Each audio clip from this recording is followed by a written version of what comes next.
October 2023. Mami Fasida and confirm the top-notch production team in town. A team led by Udi Ahenkan Fm, being the executive producer. Ajumpa Hiniko Fimensa Kobe K, Billy Man, Ofremi Obuoba, Ofuri Amanfo. Anopain so yadi asida de kwa moti asifu nyankopon na domine humo bro. Adoso dia mayen. Erinti asan baby mu. Ye ba beto some kese ne so. Ye wukuada mache. And ani braso an ye de ebrel. You actually we are here for the nyina betimi atie bi. You be streaming live our Facebook. Alternatively on YouTube and so koso ho no moni nyina yen channels no name e wo ho. Eye Ahenkan 93.3 baby anambia. Don't forget, the show dwells heavily on your comments, your opinions. Bring them on. You can kind of amount 0533898915. 0533898915. Fabra, you can kind of amount ye kwe ni muno. Afe yantin simuni en fast da moti asifo nyanko pono. Ehunu abubrim nyanko pono. Israel dom berima. Okunje dom. Patako jeko bobu nyankropono no. O patako no ano waje abonebo. So are as oh too much. Anopo insi ade aseda de ma de din kronkron no. Yakoda se ufu awrade na madom ni moburu hunsu ama no pay wakan akan ati asefo ho. We are back here. We giri se won so wa sorry.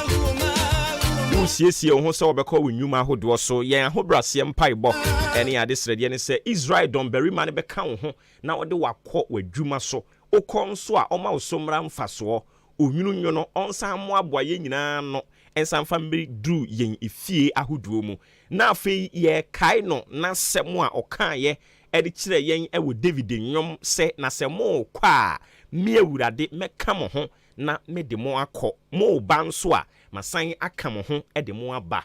menye ne sa se ne nko a ade ache yen a eye October ne de to so edu ba ko no e na me awurade me be sa na mom mon kwan na enyina. And inti if you have another 60 years to live awurade ase wo bo so obeka wo ho wakoni abedie nyina mu. How many years are we to live, you know? It's a promise from God, and He is a covenant keeping God. So no matter what, ne nsemu awaka ebebem, ne bossa awase no ebebem. Aropai ma yemfa wiemo brensam emfanto adwumedie nso mfama na fe yento aso. Oseme nka nkyerɛw enra wohwe nsubrantam a etoye no a ama ewiem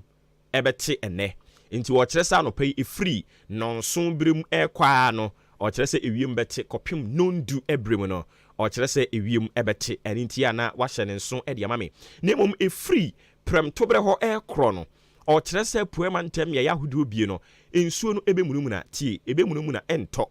ebemunum na ya yahudu bie nso ade a awia no ebetwe ne ti na anantenantim kakra afei anwumre o kyerɛ sɛ ensuo no bepetepete ewo mmeaye ahoduo bi a enra wo nsa entimi anka ensuo no ebi ene ntia na wahye ne nso ede amame me bɔ ne tofa ede amawo a o kyerɛ sɛ anopa yi ade a ewiem ebete ho ya pa na afei ye kwa animu no ensuo no amunumuna ewo mmeaye ahoduo bebre no na anwumre brem o kyerɛ sɛ ensuo no apetepete nemum awia nso bɛbɔ ɛya na wahye ne nso ede amame ewiem obransam sɛ ne besia kɔ ne demu no na busua madaroma edi mu amane edi amawo afei na wodi fidie na to ha no mu ama me san mu akwa abai eye Maakye dwumadie na ne bre aso free sabri ekopem sa no pa nondu ebebo no mo somfo obo ba ofori amanfo me na me ye wo mornings shefa kan ho na nondu mbo no ye nyina ebe ye nhira Maakye Ghana adisie oboba ofori amanfo emamo ate edeba Ahenkan 93.3 FM.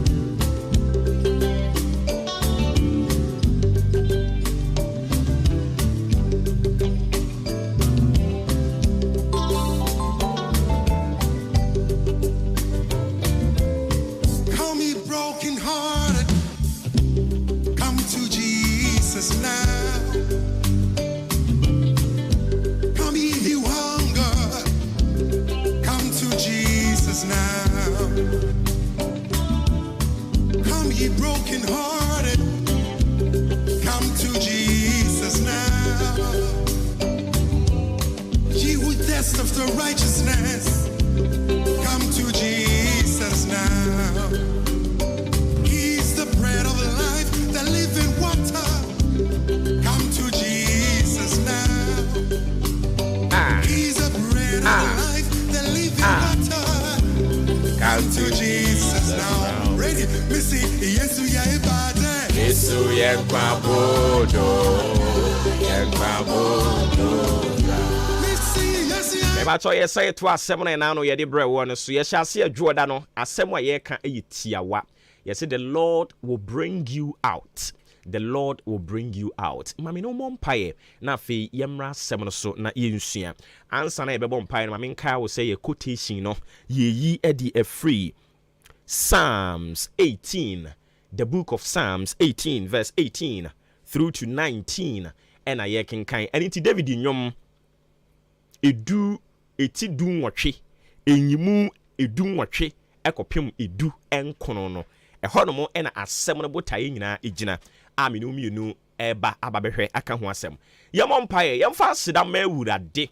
onyankopon a yekoda ye na dom ene na humobro edoso de ma yen bebre na obonefo no susuye bebre no ohyehyeye eka ne nko ananka nimguase aka yen eka ne nko ananka no payi nka ya nsori mpo eka ne nko ananka ye sori ye mpo no ye twam ka kwan mu no nanka ka bi adwira yen hwe sa awurade bie wani amwa hunu ne ekoso osunsum mu na ne nyina mu awurade twitwaje ye ne a ye ka se fasedama no a anka wonya kwadwiro anka wo ma wani nha anka bi bie wano no aka bibi a kire no mepa cho bie wano ne ka bibi kire awurade ka bibi kitu bi fa kire no ka kire ne se owura medase ka kire ne se minyankopon medase ka kire ne se Jesus medase ewo wadom obambo ene wo nhwe so pa na nka me nso me ne hwan se me koda ma ade ache me boneyefo te se me musubofo te se me wanhwe we enum so na wonimi ani na wagye afiri matamfo ene ne nede ene ne nsusuye aginatuo dia wo mususuye ni a wo to fa aduanim ni wo to fa nsuom ni wo to fa akwan mu mame nka nkyerɛw wotietie nyenya nkyerɛ so da bia o na ena mu awurade asɛm a ye no kore nti ɔse na wobɛnom awuduro enku wobetietie nyenya nkyerɛ tumindie ene mpanindie nkabrekyerɛ wobetietie wɔn so nanso nyaade a wo mu nyinaa ebetumi ahaw. They will never harm you. Oni die ntia sanse ye wo nyame bia otie mu na ososene wiase eni mu tumi enyina eye sa nyankopon no ena humobro do soma ne nti de bi ohunu ye mobo ena ama woda so te ase eni nti ka kire ne se papa medase ka kire ne se medase wo bambo medase wadom medase wo nhwe so pa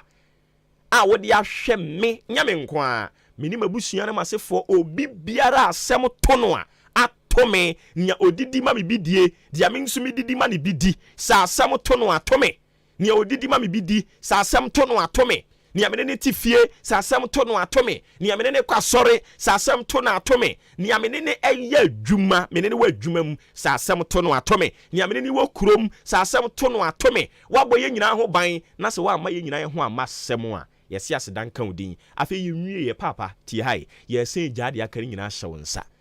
ya ho brase ade sere ne se wa ye bida eno so asedan ye gusu ye de ma wo no ye gyaye anamontuo ye gyaye akwantuo ye gyaye pia ye pia firi ye mfie ahoduo mu anopai akoye nnwuma ahoduo so nyina hye wurade nsa se ye bambofo kan ye ho kura yen wo nsa yam sene na no wo kan ye se na David die otiseme nikosua na ne ode ne nsa beka no wode ne nsa kame awurade yen wani kosua ma wani nku yen ho na dombo yen ade nyina mu afei soriti a won a osoriti yen ene won a woni yen eko enko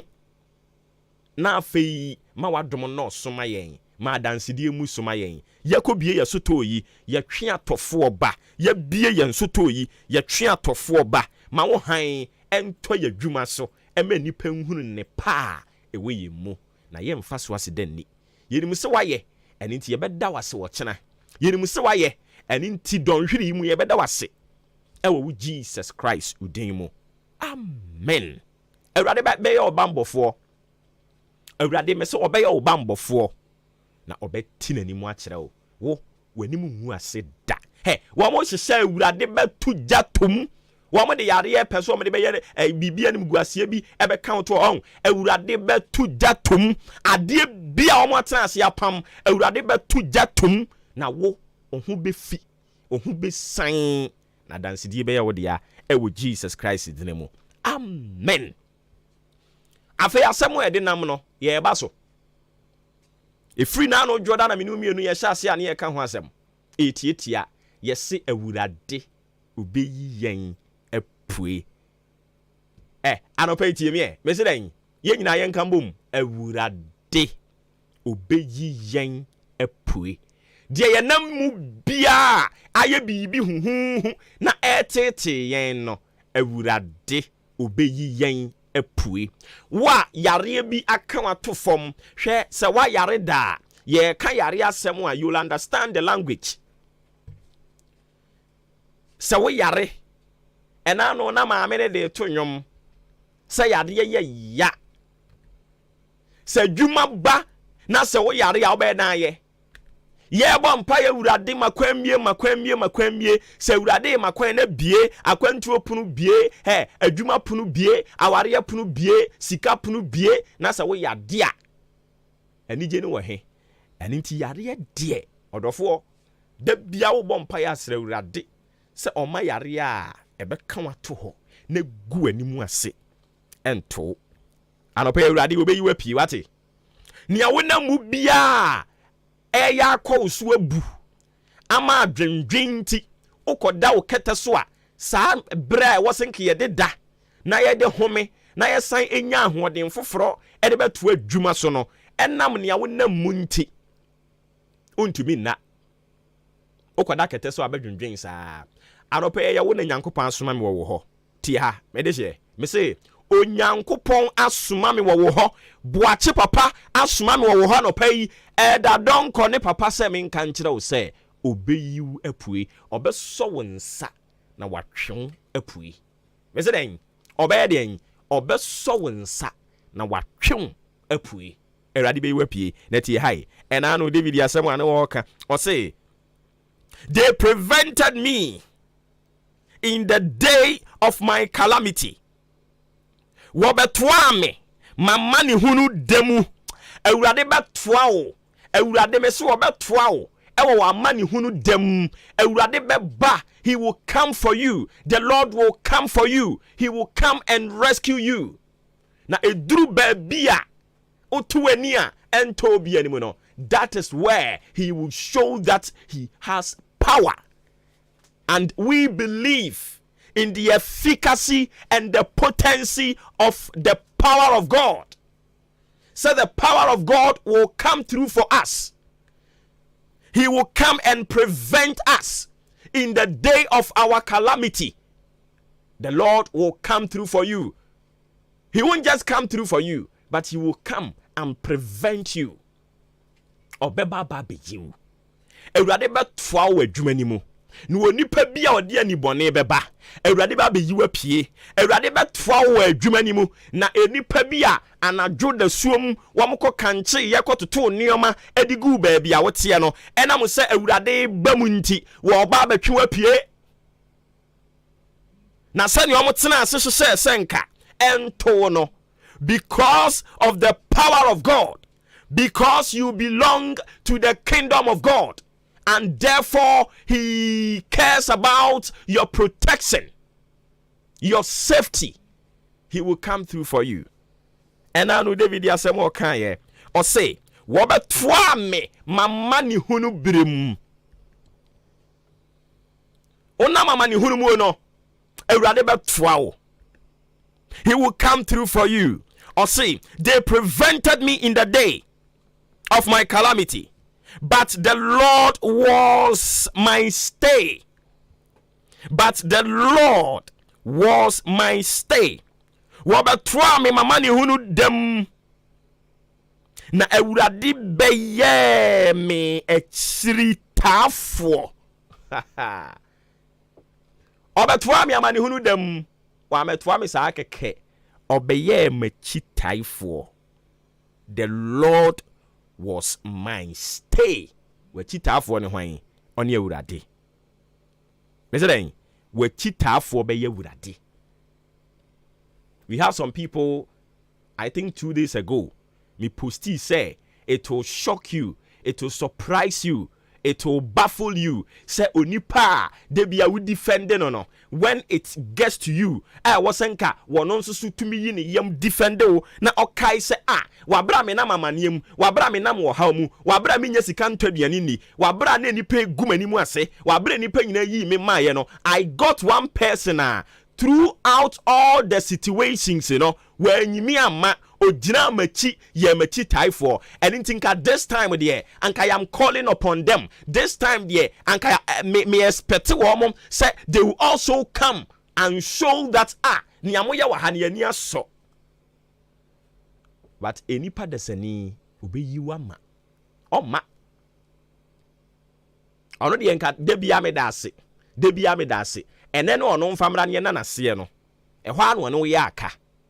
A one will block you. A one won't pay when you wash him. Share onipa, so what sell. Onipa, so one amanium, onipa, so two any antobianim, na obey you with young coupon, what ban. San nipano, obey you with young coupon. Wabra wo Fred dom, na dom wama.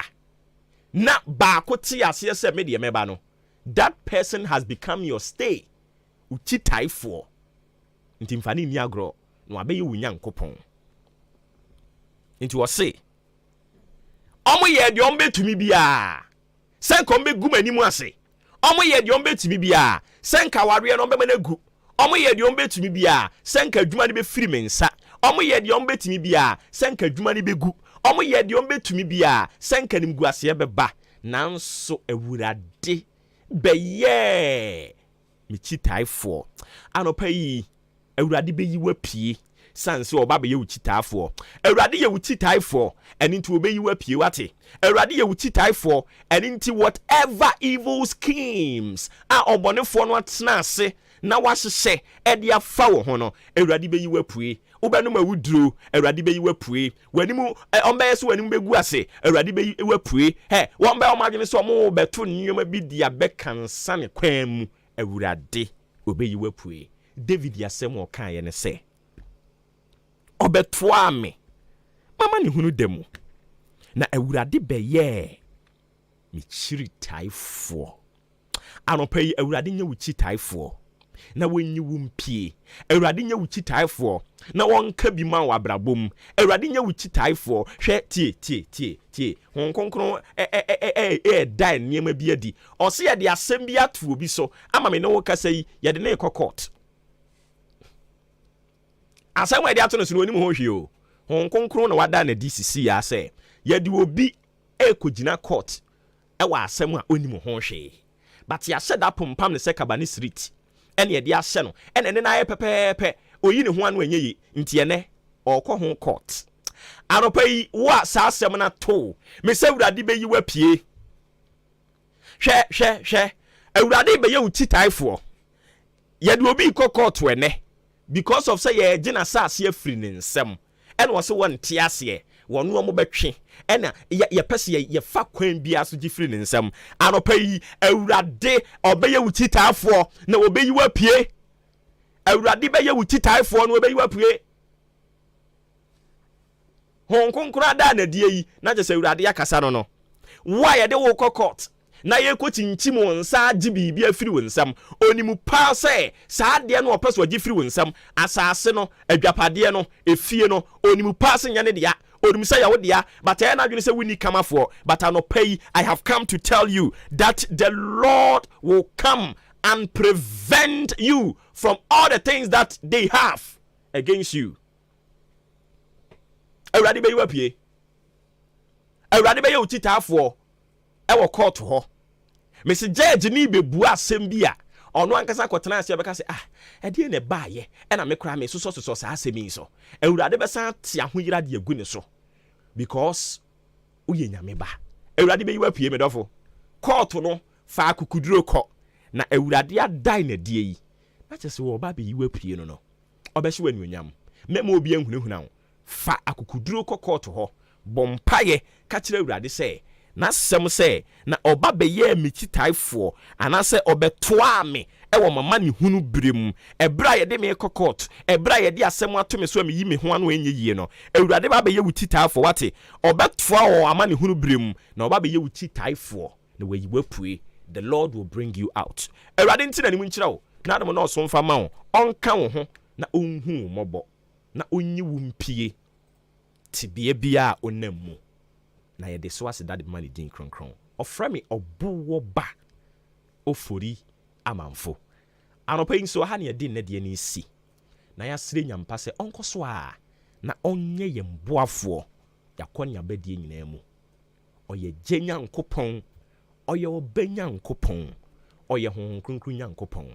me maame a wutie me papa wutie me obi bia wutie me anopa yi eyire so chire so seden ehurade onwu animu aseda sports up next omu wi aye besan ba ya betwa so e de amount Joe apomoko de be fine obi so so bi ba kama nyame adom me so be ba enti yenkomra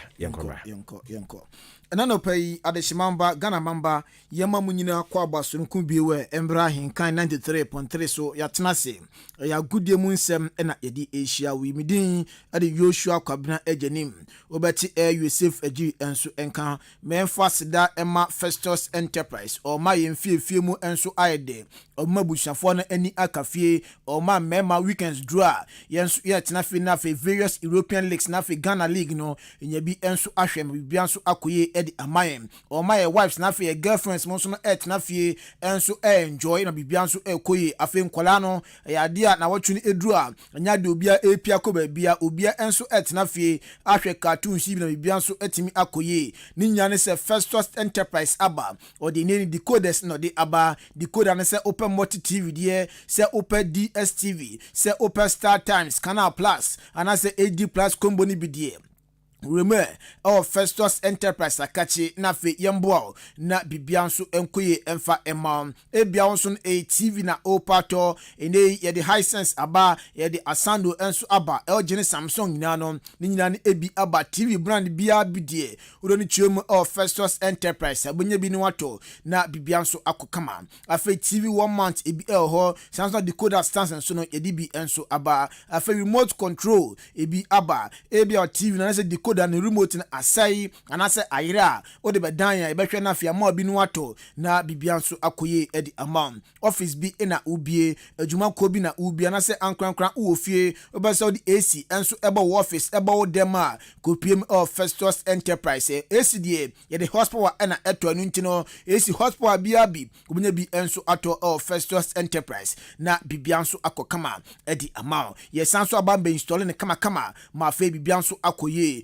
ebia nso wo bi dada na mmom asai obese besese edemo asa fort no ye be ne kama enei unsan so emphasis sa fort ne ebiu uhwe chi akwan a opposite old chumasi sport no na next palace ehonum ena obehuyen ye san so eben shell filling station ewo achimdam number no eye odi asomje 0244 515 849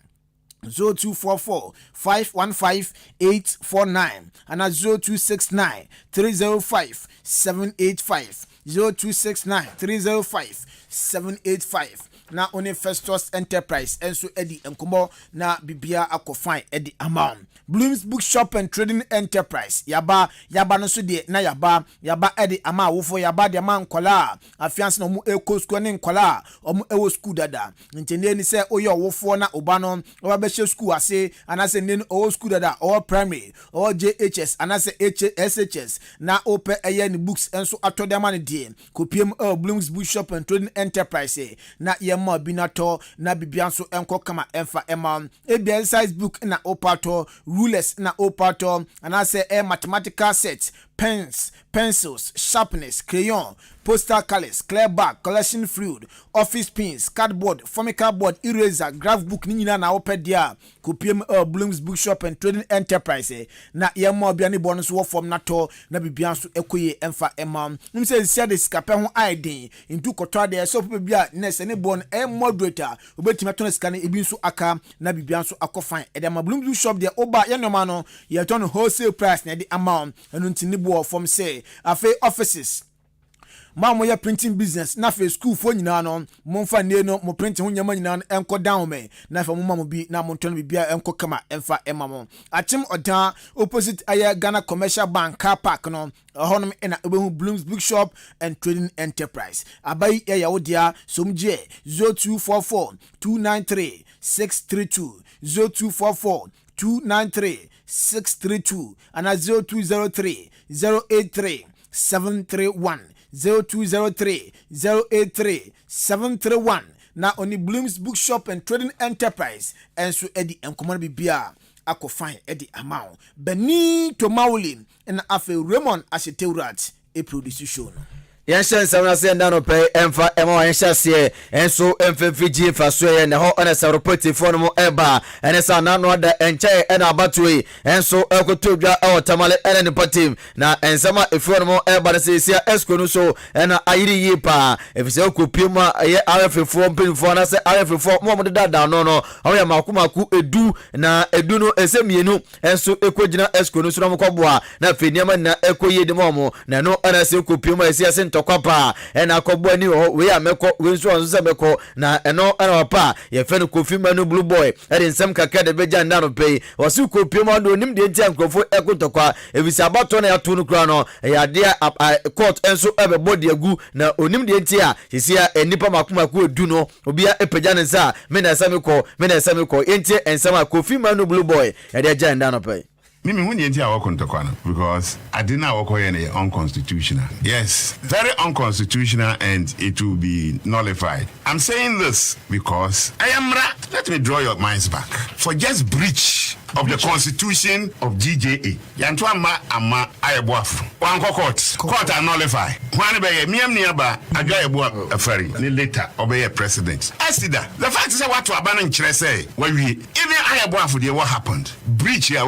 and say no new for 3 years. That breach. Now who breach wow constitution I want to sign. Then I'll ask you again, what company organizes emergency meeting outside headquarters? Wait, what is an emergency meeting? Or Bentibrofo say extraordinary congress of GFA no a emergency session of congress, and you cannot organize emergency session outside headquarters to the extent that you transfer your secretariat, your headquarters to another place without a resolution by congress. How can that? We enkomana so perfect Kofi Manu Blue Boy jai ene anopai Jempiemo the senior most national soccer team Black Stars of Ghana enso akache mino kasedie technical team no any some players enso alande ewo USA na ese preparation no enso etimi ashase meche camp no enso etimi ashase Black Stars prepare no home enso about 2 international friendly games eba so ewo USA Black Stars of Ghana omakopiemu enso ewo USA first game no omani Mexico in a ebo Saturday 14th October in a sad game no ebaso Bank of America Stadium Charlotte on a sad big game ebaso 8:30 p.m. Eastern Time Zone no nanso odeba GMT 12:30 a.m. in a sad game no ebaso first game no second game no enso ebaso Tuesday USA and Ghana Black Stars na di ebony and also 17th October Goddess Park and on Nashville on a big game no enso ebaso same time araho samne se Ghana branch ton sade from ebi eprantino omantimi na sa collab no branch FN Tariq Lamte Daniel Amate afi Alexander Jiku na Osman Bukari players and 9-way report and second omanya injury zanyadia gamer yani Mexico any USA edi ebony no samante baje pina besi akan enso edi ama Black Stars enum na mpanifo aton sade fe Jerome Opoku Steven Ambroso na fe Chris Schneider so mumbre na mumbe replace sa 4 players here omo afrimi na bibian so enkoye Enfama Ghana. Now, as at 5 hours ago, now 19 out of 23 players now, and so Abba Abedru, Abrante Fan Richard Ofori, Abdul Manaf Nuruddin, Lawrence Atizigi, Alidu Seidu, Kingsley Snyder, Afabrante Fan Nicholas Opoku, Stephen Ambroso, Gideon Mensah, Joseph Edu, Joseph Pentel, Alice Abdul Samid, Afe Anthony Semenyon, Ernest Nyama, Ransford Kindofa, Jordan Piel Ayu, Elisha Owusu, Inaki Williams, Edwin Ado, Nafe Thomas Tepati, Wemo 19 players as at 5 hours ago, ye check and Omabadu Kampa, Omni Black Stars a training. Ni remo so mediama na ye ni ko mfemfo and for more than a report if mediama so ye eba ye enaro penny say enra ko pioma na se nantentam video so se mediama for omo CAF Champions League omo ko bono omo kwesi akan enso Kumase Babanya Sports Stadium NFA Cape Coast Sports Stadium no na venue mienu NMP Fatra omo ko remo e CAF so ye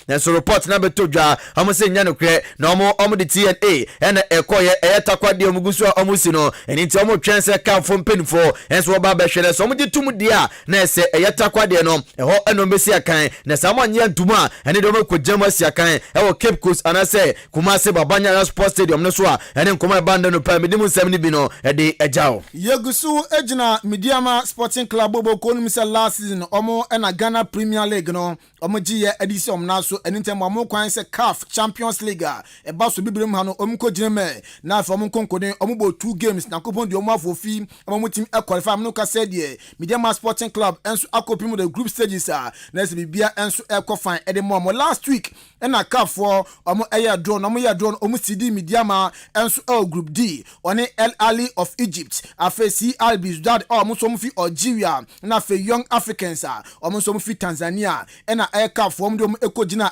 group D enumu na communications director edema Midiama Sporting Club Patrick Akoto enso ekase ohwe group D na obia kanese ya El Ali of Egypt na afe Belouizdad na ne no omo stand to so mbetim qualify tricky group na ne ni CAF enso do mo akwakodu no na omo de omo bobo mo ho omo eye no mbe bia na Midiama enso etimi qualify adako na nim osi Midiama omo nsuro bia omo qualify on merit na omo ye Ghana champions nto no ya de obia enhwe nim se emfa ho ene eye El Ali Belouizdad ene Young Africans no omo betimi qualify akopie mo the next stage of the competition. Yenya draw no in a very tricky and a very tough group because admittedly no you're both against teams that are much more experienced or more records in the competition. Can Belouizdad or can El Ali in particular 11-time champions, record holders, outstanding African giants. You know we are in a very difficult group. You know of course, but here's your qualifier on merit. You should say champions of Ghana. You should say you beat me about football. You know you say a tough no preparation is not starting now. You should say planning martial up strategies near there. For now, we say early this year. Football so they be upset room. You can get a good day, things can work for you. But on paper, there, obviously, El Ali and Belouizdad are clear favorites on paper. If you say possible, if you say Chalari and Eddie, but be asked me no. And yet, we are going to give off our best as a team. Then can say you are running over El Ali, no. But you can say we will give them a good run for their money. They are good team, they are big team, bigger brand, bigger giants. We have all the respect your mom. That's at the end of the day, maybe 11 players on the pitch. Kasamafo Edema Midiama Sporting Club Patrick Akoto wan fancy one ma or say Obeda Nguvu Mining Company Fuase say ene omabeso Midiama Asian $300,000 omdia be shema bibia enso ekoye ede ama Midiama Sporting Club or say obesere say ndeni corporate word ni ankrankramu na mumbro on board na mumba sponsor Midiama na fe Africa omo economy bibia enso entimi ankofa efamo efise the only club omo representing Ghana enso all the CAF Champions League ni emo or see even $300,000 na abano crampo no 2 trace bet ne betime take Midiama. What about the third one na fi home games nso a o mabebo no enu ntin omu hi obia support na clubs ene omno mu Asia no omunye better than Midiama omunye better than Midiama because of say omuska esi Midiama Sporting Club. The better say no mining for abesoyasin you mean say ebeboa $300,000 a year there ebeboa the brand here because Africa no born heading because you can see $300,000 it's just about for every 2 trips I don't know call but you can be any who matches so a car there but it's a very very good positive step good for of course e better almost but baby dey no still mucho omochi enhwen say after doing all this, it is important say a 79 so we go to the Africa and make a significant impact, and perhaps it's ruling us out because young Africans, we have to last stop. Social media, Twitter, and Facebook, and TikTok, and home. But at the end of the day, no, you don't need to see. All I have born in the BIA come say Lali the end of how I getting. I think the BNU more the team will be apart from Sita because it is when you have money and I make me talk more quality players. When you have money and out to me and breathe, it's nobody be say almost Inista and no happen. It's yes, say corporate Ghana. I'm up for no support me because in the end, the Champions League, I'm Ghana for you.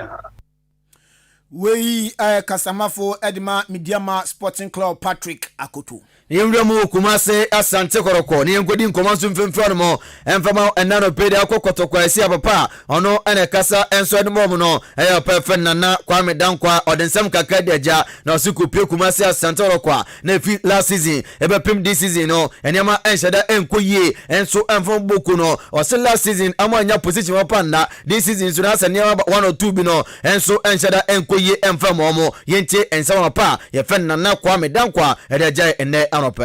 well, make say last season the near kutia kese pa injuries. I'm why the players be brave, but at the end of the season, say a review of near kutia any bia. Make say na injuries here 1, 2 internally na there were issues within the rank and file of the team and also make say inya effect. Attendance support base near there ya share support team ni to say this year make say this year they in terms of supporters support to the team they any than last season I say most of our matches yeah but on virtually empty stadium and it's be match kwa na account ni pa 300 but this year about 2 matches for Baba Sports Stadium. First match in over 6,000, the second game and also in Sukra say Tobati in over 5,000. If you compare to that of last season now you match 900, 600,000. I don't even remember the last match about Kumasi apart from Hearts gamer. You need more than 5,000. And I know in a way it affected team. And a technical changes in so along the line. It do be a more pressure. No see change coach. I go for stop gap coach. Besha na na there. So how many na affected to be am more in line. Yes, was way. Na afa yamfa samno emfa emode anese opan de sem kakasa dijaye na odi ebe no na afa o kan ya supporters na no Kumase Asante Kotoko na se unya emebo ne akwahoma emehwem game ni bia ende wo kachi na Kotoko games de esi abo no omobo ni ye pa na afa uti TV hu na ohwe anase utie nkrofo no mo kan de a wan hwa bekase bia Kotoko performance no enso enye o se wa abra na ebo ne akwahoma na behwe game no se di esi echo. We are supporter now TV. Now we share Kotoko game this year. Clearly, you will not be happy. Nothing can convince you. But then say what should be said me amenya da jini ma hwebi no. First game yan win it, I was like, Charlie game they are not thinking we knew. But I was impressed with the performance of the players. Judging from the friendly games I boy here, and on first game, most of the players, no first time across Sebi, do Baba Sports Stadium, 1. We born under floorlight, 2. And even the day before I boy first game, training and I draw Baba Yara floorlight in the just for the players, somewhere familiar with the field, nene atmosphere on Bishia. And me show performance. Baby any yedi nkugu and also performance no hardware kakra but no so na me wani da so Karela de na me ogidesi e beche eno so yentimi anche but then na matches na ma hwere me de na me convince like na prosper can omo a particular game plan so mo fan come matches no to him and the technical team no boys na execute to perfection just the results na number to force a process per the no din kwara na go through no they believe say after 4th or 5th week no kwara no they will pick up. We ayenkoma na sekasamafo adema Kumase Asante Koroko nana kwa medankwa ede ajan ede musem ni bi no enso ede ama na ene Ghana Premier League outstanding game bako etodwa we Dreams FC na fe instructorman na ede bo 3 pm na game no enso esase amede musem no ede ajaw nana kwa medankwa kasa wie ede makotokope na Kotokurias omo kasamafo enso Mr Eric Okotachi FIFA ononso yebo pin ye bisa ne say Kotokurias team last nom qualify ko Premier League ni bi o mamma 1 game kra e wa chimdan na afie division 1 no omu ginema omu konkode omabo first game okofori ma omu lusu ye division 1 no so no ye bo down anase ye bo ewo eye away Krum Hayani or Park no de a honor what be but I felt say okay park in India may share in terms of percentage yeah because they bear 40% for now and yeah you to me 60 million is all 500 now to 40 there it means that still we have a lot to do.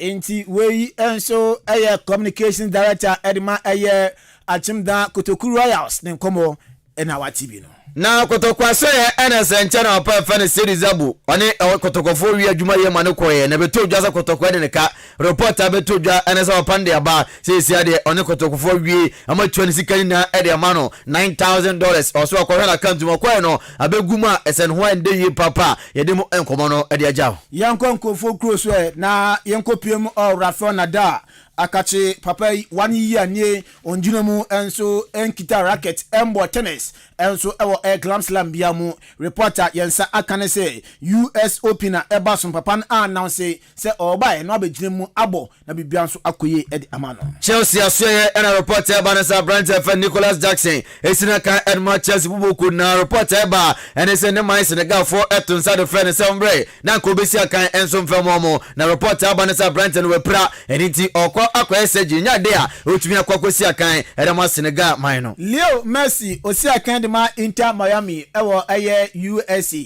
MLS ni mu na unim se ni team omukopie mu ewo MLS playoff no omantimi unqualify enentim no kase die Leo Messi etnase reporter yensa ekane se wobobo a gise football important monum baabi na obebo enentino ama Saudi Arabia omo ahemfo no omse papa die obepie mo Saudi Arabia oni abrantie fene Ronaldo on bobo ne bibia bekoye ede amomo enentino omo pelondo omse abrantie no ombre na reporter yensa kansa abrantie so jatum so akopie mo Saudi Pro League no na oni Ronaldo ede aboni ewo ho na piemu Manchester United na nkomo ifo no eba ndaro pay enso no sa branch fana Anthony Encheye na sebe to dwa sa branch ni girlfriend e fana Gabriel aya Cavalier no wakwache no abrim no ama esensem no enso akwa ensem akoko pie court na no na mpinfo se ne omone ababa waisu kwatena se di nkomo na fe amatoto no atie ne de na mahu ba bi ensem no ekọ ne de eba Jose Mourinho Mario Ferris enso head coach Edma AS Roma Boboko no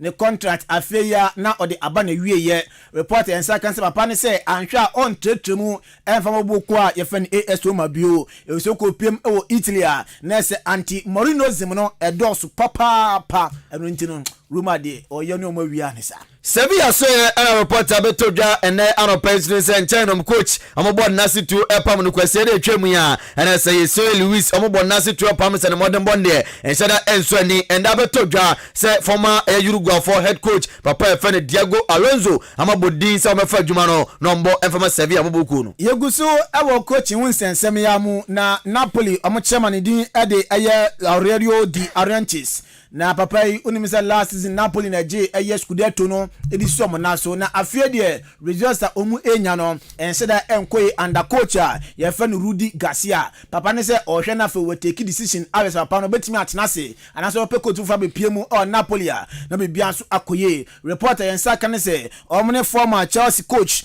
enso edi nkomo papa ni din ade Grand Porter se papa ombre na mbaji boboko na ene on coach na elia no o se oni papa ye fa Thiago Motta enso edi nkomo Motta se omba sanso na brand fan Luis Enrique nso no oni di nkomo no papa na kopiem o France oni PSG eye dwonjizade ni aka no eno ani Grand Porter Uremu awo basa so aso ya report for no e balance place awodo na Lewandowski mu na prepare abrante fan Pedri mu ni na enso prepare na ndada na si 20 grams abrante fan Gavi enso akwa kopra eprano omo hwese bibia enso betumi akoye e de amano sa abrante no e betena fiache anase encho betumi si akan e na baso na boboku no Harry Maguire na ekasai na Harry Maguire say United for no omabo na chia che omadina tema che na ibi krampo say na papa ikra den still na ye di na transfer go to Manchester United ɔsɛ ɔkamera to ewiase nyinaa sum sɛ obi ɔhyɛ ne nkran obi a ne United no ɔpɛkoro betumi atena ɔbɛsɛ 5 years aka ho papa ɛfrɛ no ɛyɛ David Beckham ɔsɛ David Beckham always ɔtext message ɔne no ɛyɛ kɔsɛ nyabotre United deɛ ɛmpepro nkɔ baabi a West Ham club a betumi ankɔ tena United na bobɔ no United fo mtwa ɔmbɛgyae ɛno tiri obi ɔhyɛ ne nkran ma ne tena United pan no papa yɛfrɛ no David Beckham. Now Remo Emra na beto Joseph Brandt fan Hazard say the ball no dey si o hwe no pomuden no hwe bi odu ni dia ne sika na wanya no okwa kwatena fie na fie odwo no ho na de bi enso atokoko bi anom na bi akoye dia ma no eno LS players awdo be na enso aba na Kylian Mbappe nom ene de gojo tanom na de na aba betwotwo nsem ni bi e de ma no say Brandt no na say oye great player e ma nema ekoye ma no ye papa ye de mu enkomodi bi no e de amount. Yes, on this note ye engineer swear minya de ba ko pena ye nko ene anope na madam fopa ne wife ana ne den ene girlfriend nti ne girlfriend mum di ne birthday ene na birthday na ekoso no ababa wa friend no Teresa Chei fashion designer Koforudia enso ene ne mpatem ene ti Teresa Chei fashion designer Koforudia eno ana madam fopa menua Kwasi Aboaje friend amansan ba osinya kopon hia no pa na omboa no na bia nkoye emfema na ncha ware no enso eba so kwara edisia na menchia opogatu na afi happy belated birthday enso enkonfama minister Priscilla Ochiri enra no di birthday no obi ametene da chi kwam ka se bia kokoko bi so fio a she enso wa modern udi na wanya fi nti ono so onye fi na Mr. Eric Akutu ono se me boss ono so happy belated birthday enra na sa nipa kukuda makese we nyina omudi omo birthday ya bibia ko find the mom midin Eddie Joshua Kwabne Jenim Yosef Ajiuti nka afei Raymond Aseturat ene Benito Mauli enso eboa me bibia ebeja yes so na still captain in the morning wo boba ofori amanfo ato amoni show ne so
Adisiye obuoba ofore amanfo emamo ache edeba ahenkan 93.3 FM.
Ow.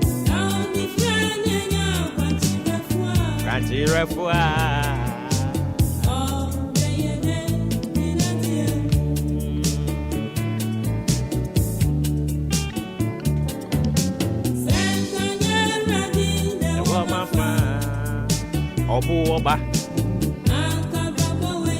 me bye.